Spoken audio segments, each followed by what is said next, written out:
صباح الفل، صباح الهنا، حبايبي الحلوين ومتابعيني الجمال. انا بشكركم داخل مصر وخارج مصر، وبشكر متابعيني الحلوين اللي دخلولي على القناة جداد. انا بشكرهم كل الشكر وبقول لكم نورتوني وشكرا ليكم. الاول نصلي ونسمي ونقول بسم الله والصلاة والسلام على اشرف خلق الله. دعوة المرضانا يا جماعة ودعوة لأمواتنا، ربنا يرحمهم جميعا يا رب، ويشفي كل مريض ويرحم كل عزيز وغالي فقدناه، يرحمهم جميعا يا رب. يلا النهاردة بقى نشوف الأكلة الجميلة الخفيفة البسيطة. تعالوا نشوف الأول معانا ايه. معانا لحمة مفرومة، معانا بطاطس مكعبات زي ما انتوا شايفينها كده، يعني بطاطس مش كتير، مقطعينها مكعبات زي ما انتوا شايفينها كده. معانا طماطم ضاربينها في الخلاط، ومعاها نص قرن سبايسي اللي هو نص قرن حامي وقرن بارد، بيخلي الطماطم يا جماعه ريحتها جميله، وهي بتتسبك كده بتبقى ريحتها طالعه حلوه. ومعانا هنا بصلايه صغيره كده زي ما انتوا شايفين مخرطينها، ومعانا حزمة بقدونس، ومعانا الثوم. ويلا بقى نشوف الأكلة الجميلة دي هنلمها ازاي وهنعملها ازاي. هتبقى أكلة جميلة جدا يا جماعة، وإن شاء الله كلكم هتعملوها أنا عارفة، لأن هتبقى بسيطة وهتبقى طعمها جميل. يلا بينا نشوف الأكلة دي هنعملها ازاي. هنا حبايبي هنحط البصل على اللحمة، بصل مش كتير زي ما انتم شايفين كده، أنا مش عايزة بصل كتير. هنا هنحط هنا هنحط هنحط الخضرة، هنحط ملح بسيط جدا، ما تحطيش ملح كتير. هنحط دي جوز الطيب على بهارات بقى، بصي انت وبهاراتك زي ما بقولك، دي كده بهارات 7، يعني كل البهارات دي انت وبهاراتك بقى. هنا ده فلفل، وانا حاطه فيها، بصوا يا جماعه انا مش هحط معلقه سمنه لان انا حاطه فيها ليا، انا كنت حاطه فيها حته ليا. دي بقى ايه، هندعكها كده ايه في بعضيها، نسمغها في بعضيها، دي هنسمغها في بعضيها بقى زي ما انتم شايفين كده.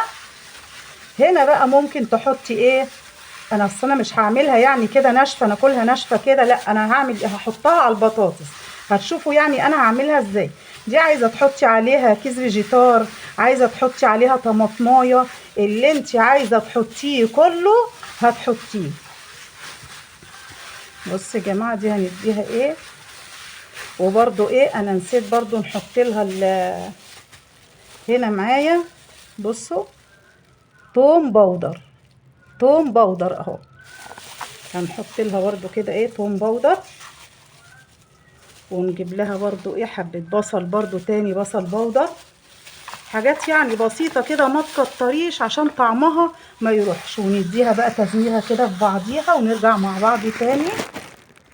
هنا بقى انا قلبت كل الكلام الجميل ده في بعضه وسبتها شويه كده يا جماعه، ما بتسيبيها شويه كده البصله بتدبل فيها، لاني انا مش ضاربه البصله في الكبه، انا مش ضاربه البصله في الكبه، بتسيبيها كده بتدبل كده البصله فيها، وحتى اللحمه الاخرى بتدبل وبتبقى حلوه. هنا بقى ايه انا معايا هنا ايه زيت، نقطه زيت صغيره كده، حطي هنا نقطه بسيطه كده.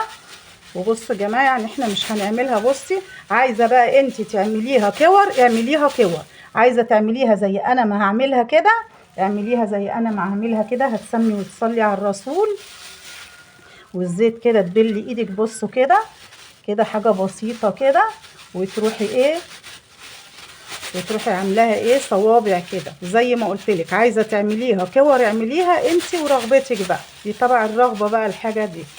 بصوا يا جماعه اهي اهي انا بعملها كده اهي، حاطه عليها بيكنج باودر يا تيتا، لا مش حاطه عليها بيكنج باودر عشان زي ما قلت لكم انا مش هاكلها ناشفه كده، انا هحطها على يعني هعمل البطاطس دي بطريقه حلوه دلوقتي هتشوفوني هعملها ازاي، فانا مش حابه يعني احط عليها بيكنج باودر. لو ما بعملها ناشفه كده وناكلها كده جنب مكرونه، تاكليها كده جنب سلطه بطاطس محمره، دي بحط لها، دي يا جماعه بحط لها بيكنج باودر. يلا بقى احنا ان شاء الله هنخلصها تصبيع كده وهنرجع ايه مع بعض تاني. هنا حبايبي ايه تخلي الزيت يقدح وتحطي ايه الكفته كده زي ما انت شايفه.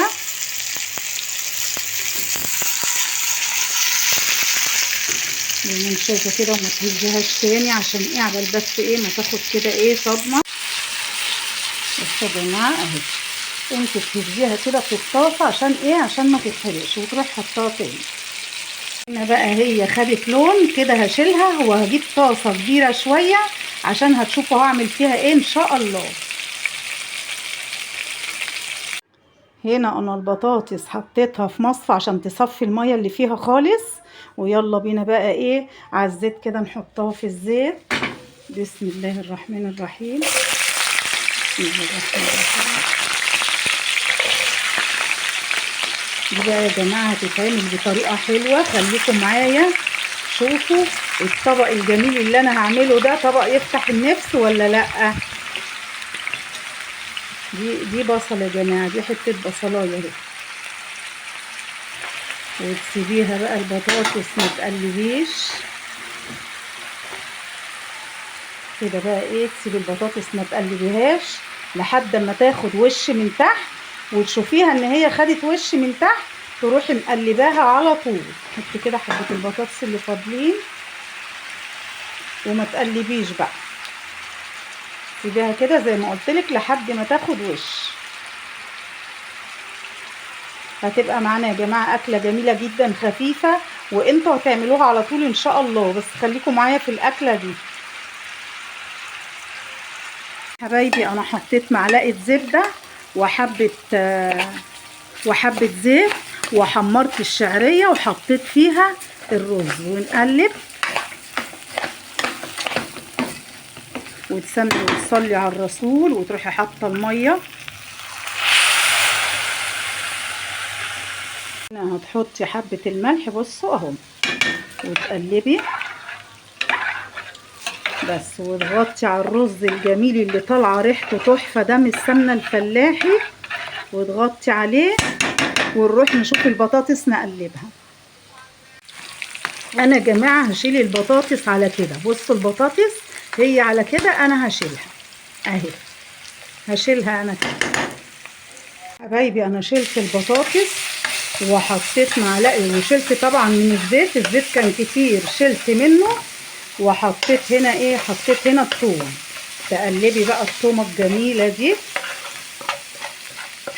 الزيت كان كتير في الطاسه بتاع البطاطس، طبعا شلت منه عشان البهاريس الجميله بقى اللي طالعه وانا بقلي وانا بحمر الكفته.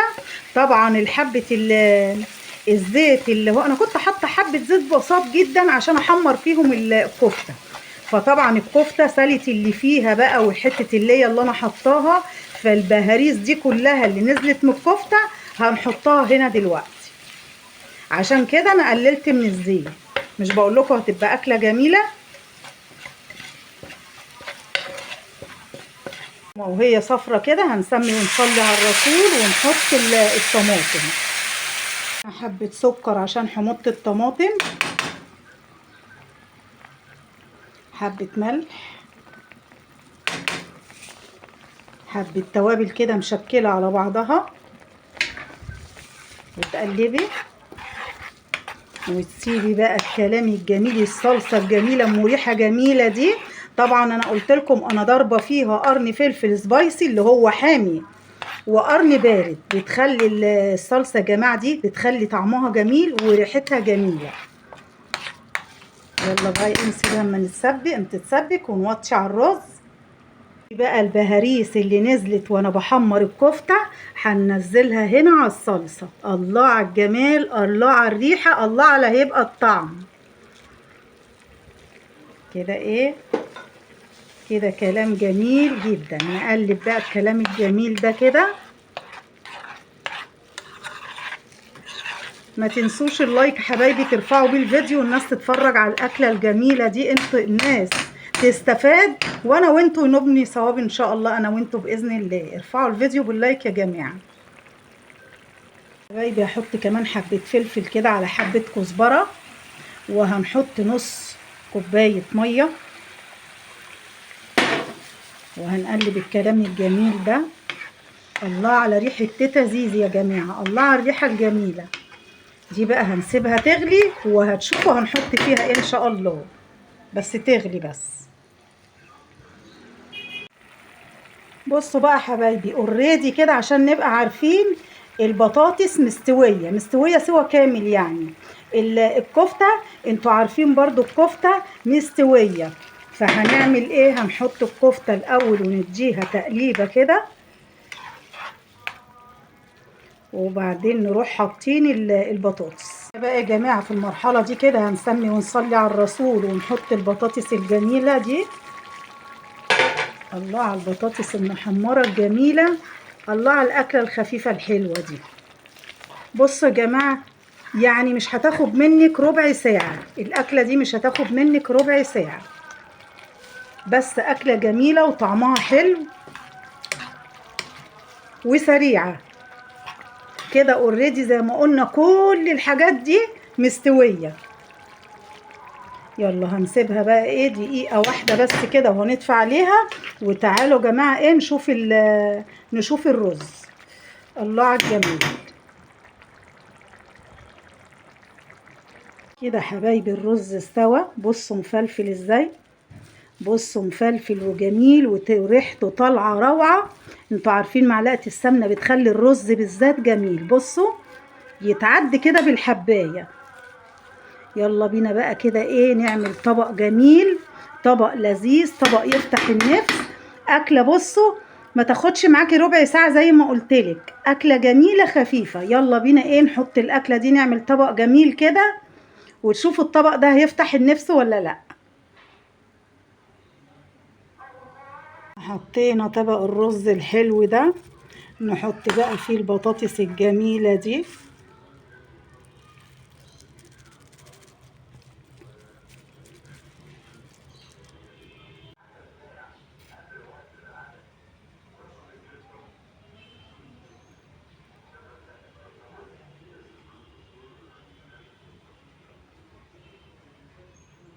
ايه رأيكم بقى في طبق البطاطس الروعة ده؟